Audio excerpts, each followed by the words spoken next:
পরপর দুটো নির্বাচন, 2021-এর বিধানসভা নির্বাচন, 2024-এর লোকসভা নির্বাচন।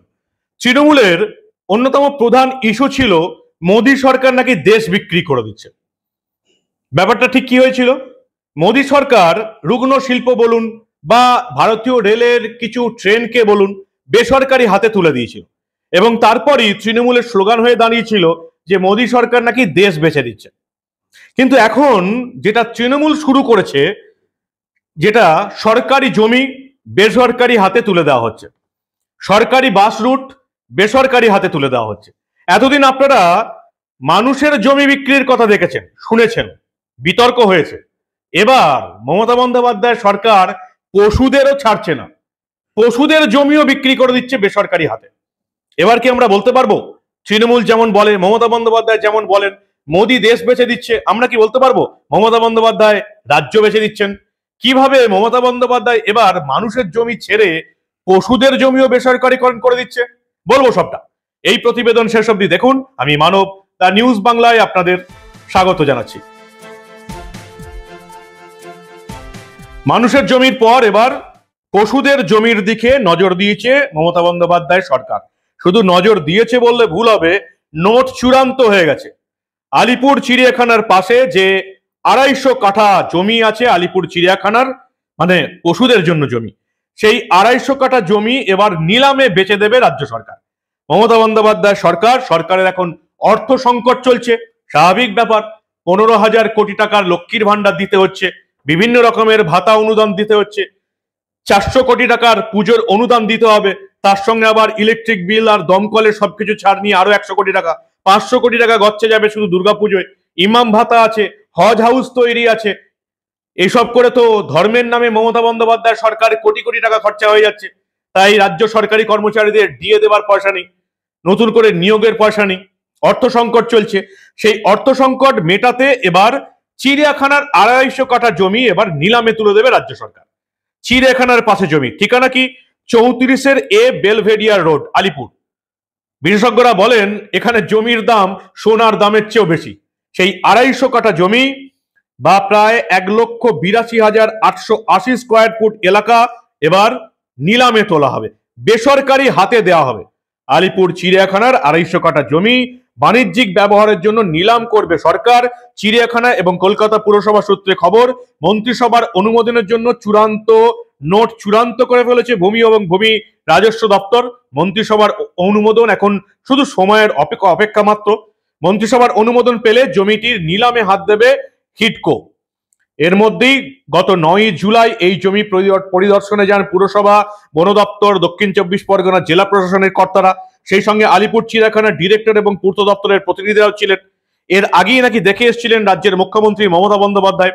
রাস্তার যে পাশে মূল চিড়িয়াখানাটা রয়েছে, এই ভূমিটা ঠিক তার অপর দিকে। এই জমিতে চিড়িয়াখানার একটি অ্যাকোয়ারিয়াম, একটি অডিটোরিয়াম, একটি পশু হাসপাতাল, নার্সারি এবং স্টাফ কোয়ার্টার রয়েছে। অডিটোরিয়াম এবং স্টাফ কোয়ার্টারের একেবারে হতশ্রী অবস্থা। এই 250 কোটি জমি এবার বেসরকারীকরণ করা হবে, বেসরকারি হাতে তুলে দেওয়া হবে। চিড়িয়াখানা কর্তৃপক্ষের প্রয়োজনীয়তার কথা মাথায় রেখে ওই জমি খন্ডে খন্ডে নতুন করে প্ল্যান করে বিক্রি করা হবে। সাধারণ মানুষের আমোদ এবং সামুদ্রিক প্রাণী নিয়ে আগ্রহ বাড়াতে একটি নতুন অ্যাকোয়ারিয়াম তৈরি হবে, সেটাও তৈরি করবে কোনো বেসরকারি সংস্থা। পুরো জমিটার জন্যই অকশন চালু করে নিলাম করবে হিডকো। পুরো আইন 1980-র 37 নম্বর ধারা অনুযায়ী এই প্রস্তাব অনুমোদন দিয়েছে কলকাতা পুরসভা। এবং আপনারা জানেন কলকাতা পুরসভার মেয়র ফিরহাদ হাকিম, আবার হিডকোর চেয়ারম্যান একই ব্যক্তি, সেই ফিরহাদ হাকিম। ফলে হিডকো এবং পুরসভার মধ্যে কোনো ঝামেলা লাগার কোনো প্রশ্ন নেই। এই জমি নিলাম করে বাণিজ্যিক ব্যবহারের অনুমতি দেওয়ার কথা চলছে। কেন সরকার করছে না? সরকারি জমিতে সরকার কেন পরিকল্পনা করছে না? সরকার কেন প্রকল্প করছে না? তাহলে ভোটের সময় মোদী সরকার দেশ বেচে দিচ্ছে, এটা কি আর বলতে পারবে মমতা বন্দ্যোপাধ্যায় সরকার? তাহলে মোদী সরকার যদি 2-1টা ট্রেন বেসরকারি হাতে দেয় বা 2-1টা রুগ্ন শিল্পের জমি যদি বেসরকারি হাতে দেয়, তাহলে মমতা বন্দ্যোপাধ্যায় সরকার আর বলতে পারবে মোদী দেশ বেচে দিচ্ছে? এবার কি আমরা বলতে পারবো মমতা বন্দ্যোপাধ্যায় রাজ্য বেচে দিচ্ছে?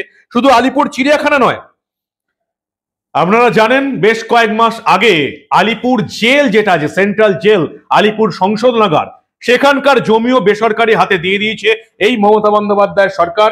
এবং সেখানে বেসরকারি হাতে দিয়ে রাজ্য সরকারের নাকি 1000 কোটি টাকার ক্ষতি হয়েছে, এমনটাই মারাত্মক অভিযোগ করেছিলেন রাজ্যের প্রধান বিরোধী দলনেতা শুভেন্দু অধিকারী। আলিপুর জেলের সেই জমি বেসরকারি হাতে দেওয়া নিয়ে কি বিস্ফোরক অভিযোগ করেছিলেন শুভেন্দু অধিকারী, আপনারা একবার শুনে নিন। না কিসে খরচ হয়েছে? প্রাইভেটকে বেচেছিল, মিউজিয়াম করতে ছাড়পত্র দিয়েছিল একটা পোর্শন জমিকে হাইকোর্ট। ইতিমধ্যে এটা একটা জনস্বার্থের মামলা হয়েছে, সেখানে বলা হয়েছে আলিপুর কারেকশনাল হোম এটা হেরিটেজ। সেখানে হাইকোর্টে রাজ্য সরকার বলে যে আমরা এখানে একটা মিউজিয়াম করব, আমাদের এই পোর্শন জমিটা আপনারা ছাড় দেন, বাকি জমি আমরা হাত দেব না।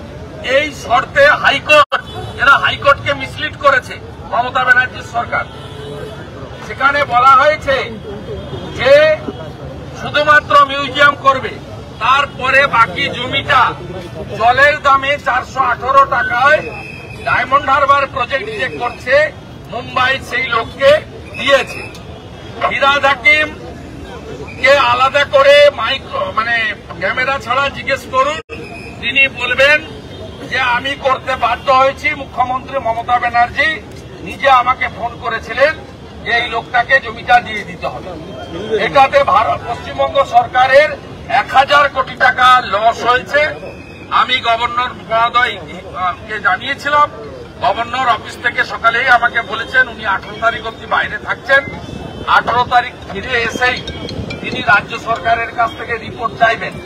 রাজ্য সরকার রিপোর্ট চাওয়ার পরে মাননীয় গভর্নর যদি আমাকে কমিউনিকেট করেন ওয়েল অ্যান্ড গুড, নইলে আমি 4 মার্চ এটা ওই জনস্বার্থের আগের মামলার সঙ্গে আমি নিজে বাকি হয়ে মামলা করব। মোদী সরকার দেশ বেচে দিচ্ছে, আর মমতা বন্দ্যোপাধ্যায় সরকারের বলার কোনো মুখ রইল না। শুধু আলিপুর জেল নয়, আলিপুর চিড়িয়াখানা নয়, এবার মমতা বন্দ্যোপাধ্যায় বেশ কয়েকটি সরকারি রুটও বেসরকারি হাতে তুলে দিচ্ছে। কোন কোন রুট? যেটুকু আমরা জানতে পেরেছি, C26 বারুইপুর হাওড়া রুটের 14টি বাস এবার বেসরকারি হাতে তুলে দেওয়া হয়েছে। C8 বারাসত জোকা রুটের 16টি বাস বেসরকারি হাতে তুলে দেওয়া হবে। S47 ইডেন সিটি হাওড়া রুটের 18টি বাস বেসরকারি হাতে তুলে দেওয়া হবে। 11A দমদম থেকে হাওড়া রুটের 10টি বাস সহ আরো বেশ কয়েকটি সরকারি রুটের বাস এবার বেসরকারি হাতে তুলে দেওয়া হচ্ছে। দূষণের কারণে আদালতের নির্দেশে পুজোর আগেই বৃহত্তর কলকাতা থেকে বিভিন্ন রুটে 1500-এর বেশি বাস মিনি বাস বাতিল হয়ে যাচ্ছে, এবং সেই কারণে খরচ যাতে আরো বাড়ে, মমতা বন্দ্যোপাধ্যায় সরকারের যাতে খরচ না বাড়ে, বেসরকারি হাতে দিয়ে সেই সমস্ত সরকারি রুট থেকে টাকা তোলার চেষ্টা হচ্ছে। পরিবহন মন্ত্রী স্নেহাশিস চক্রবর্তীর দাবি, এই মডেল সফল হলে আরো বেশ কয়েকটি রুটের জন্য এই সিদ্ধান্ত নেওয়া হবে, অর্থাৎ সরকারি বাস রুট এবার বেসরকারি হাতে তুলে দেওয়া হবে। কি বুঝছেন? সরকারি বাস রুট, আলিপুর জেলের জমি বেসরকারি হাতে তুলে দিয়ে সেখানে আবার 1000 কোটি টাকা সরকারের লোকসান। এই লোকসান কার পকেটে ঢুকলো, কোথায় সেই লোকসানের টাকা গেল, ক্যামাক স্ট্রিট না কালীঘাট না কোথায় গেল, সেটাও তদন্ত করে দেখার দরকার আছে। এবার নজরে পড়েছে আলিপুর চিড়িয়াখানার 250 কাঠা জমি। আর যেটা আমি বললাম যে আলিপুরের এই অঞ্চলের জমি মানে সোনার দামের চেয়েও অনেক টাকা বেশি দাম। সেই দাম এবার কোন বেসরকারি সংস্থা পায় এবং তার পেছনে ক্যামাক স্ট্রিট এবং কালীঘাটে কত টাকা ঢোকে সেটা জানতে চায় এই বাংলার মানুষ। আপনারা কি বলেন? মানুষের জমি ছেড়ে এবার পশুদের জমির দিকেও নজর দিয়েছে মমতা বন্দ্যোপাধ্যায়ের সরকার, যে মমতা বন্দ্যোপাধ্যায় নির্বাচনী প্রচারে বলেন মোদী সমস্ত বেসরকারীকরণ করে দেশ বেচে দিচ্ছে। আমরা কি এবার বলতে পারবো মমতা বন্দ্যোপাধ্যায় বেসরকারীকরণ করে রাজ্য বেচে দিচ্ছে? আপনারা কি বলেন? আপনাদের মূল্যবান এবং গুরুত্বপূর্ণ মতামত জানান দা নিউজ বাংলার কমেন্ট সেকশনে, আর দেখতে থাকুন দা নিউজ বাংলা। আমরা আবার এই ধরনের কোনো ঘটনা চেপে রাখতে দেব না।